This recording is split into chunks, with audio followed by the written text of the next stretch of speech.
곧 4월 16일이 또 돌아오죠. 내일 모레 일요일이면 벌써 세월호 참사 9주기입니다. 시간이 너무 빠르게 느껴져요. 과연 9주기 동안 9년이 지나는 동안 어떤 게 바뀌었다고 보세요? 바뀐 게 있다고 보시나요? 이 얘기는 박주민 위원장님이 얘기하셔야. 예, 뭐 사실은 뭐 세월호 관련돼서는 진상조사 기구가 여러 차례 꾸려지고 또 기간이 연장되기도 하고 뭐 일은 있었지만 뭐 완벽하게 다 진상을 규명했다 보기는 어렵긴 어려워요. 물론 이제 많은 부분 밝히긴 했습니다. 근데 대표적으로 침몰원인이나 이런 부분들이 아직 안 밝혀졌고. 네. 그다음에 이제 대통령 기록물 그리고 뭐 국정원 기록 이런 것들은 아직 제대로 많이 보지 못했으니까 대통령 기록물은 아예 못 봤고 그다음에 이제 국정원 기록은 문재인 정부 후반기에 좀 협조를 받아서 보긴 했지만 다 보진 못한 상태였고 그래서 그런 과제들이 좀 남아 있고요. 그다음에 이제 사참위가 활동을 종료하면서 80가지 정도의 공고사항을 냈어요. 네. 그런 부분은 이제 국회가 챙겨야 되는데 사참위법에는 이 챙기는 구조가 명확하게 설정이 안 돼 있습니다. 그래서 지금 뭐 백혜련 의원님 안이나 몇몇 사참위법 개정안이 나와 있고 그래서 그런 것들을 좀 처리를 해야 되는 그런 과제들이 남아 있습니다. 네. 지금 생존자 가족분들하고도 계속해서 소통을 하고 계시잖아요. 네. 근데 건강이 많이 안 좋아지셨다고 들었거든요. 뭐 여전히 계속 치료받으시는 분들이 계세요. 그러니까 그 가족분들뿐만 아니라 민간 잠수사분들도 그 당시에 이제 잠수를 하시면서 골괴사라든지 이런 것들을 앓고 그래서 네. 치료받으시는 분들이 계시고 그래서 이제 의료 지원의 경우에는 그 기간이 좀 연장될 필요가 있어서 정부하고 좀 협의를 하고 있습니다. 그 대통령령 해석으로도 연장이 가능해서 그 부분을 하고 있고 한편으로는 그게 안 될 때를 대비해서 이제 지원법 개정안을 내놨어요. 고용인 의원님 대표 발의로 안산 지역의 고용인 의원님 대표 발의로 그래서 지원법 자체가 좀 개정이 되면 보다 더 안정적으로 의료 지원을 받으실 수 있게 되겠죠. 예. 너무 속상한 게 세월호 참사 때 우리가 그 슬픔을 겪었는데 이태원 참사에서 그게 반복이 되는 느낌을 지울 수가 없단 말이에요. 네, 저도 그 얘기를 드리고 싶은데 네.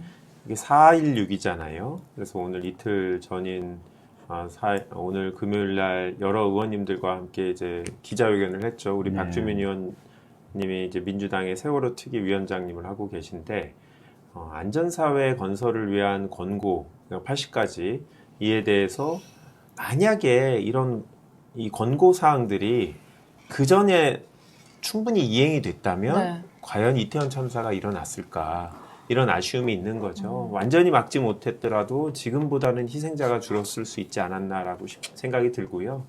그래서 제가 속한 정무위에서 이 권고를 이제 국회가 직접적으로 보고받고 챙기도록 법안이 이제 올라와서 심사를 해야 되고 이번 달 소위에서 어떻게든 통과를 시키려고 여당하고 얘기를 하고 있고요.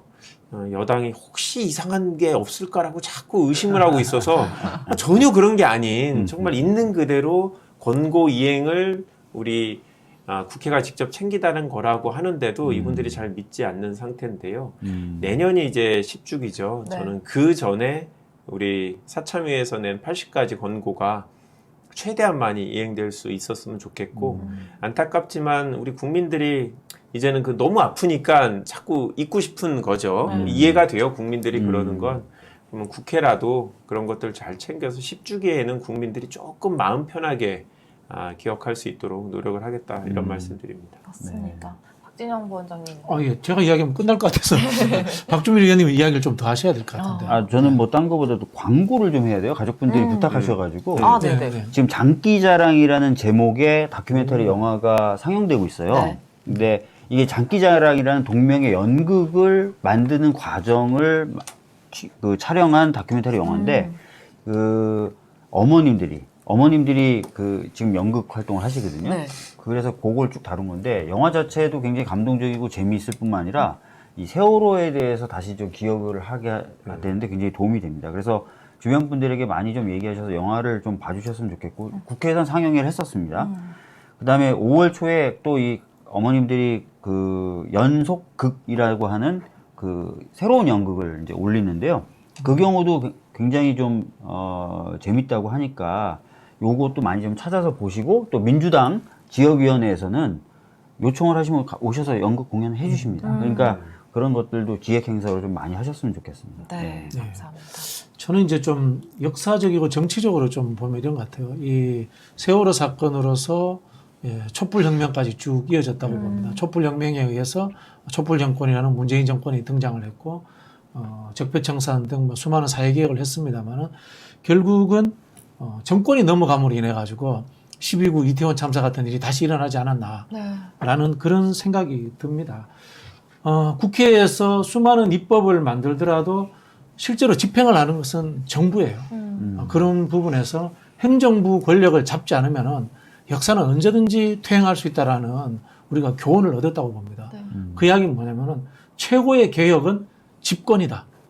라는 그런 생각을 갖고 우리가 좀 더 강력한 대여 투쟁과 그리고 집권 비전을 국민들에게 보여주는 것이 역사적으로 이 세월호 사건과 12.9 참사의 재발 방지라든가 한국이 좀 더 국민들이 안전하게 사는 나라로 가는데 가장 중요한 정치적 모멘텀이 아닌가 그런 생각이 듭니다. 맞습니다. 힘이 있을 때 힘을 쓰지 못했다는 것에 대해서 많은 분들이 많이 안타까워 하시잖아요. 그래서 집권할 수 있도록 다시 노력을 해봐야 될 것 같고요. 지금 세월호 9주기를 맞아서 SNS에서 샵 해시태그 기억은 힘이 세다라는 온라인 캠페인이 진행 중입니다. 정말 기억은 힘이 세거든요.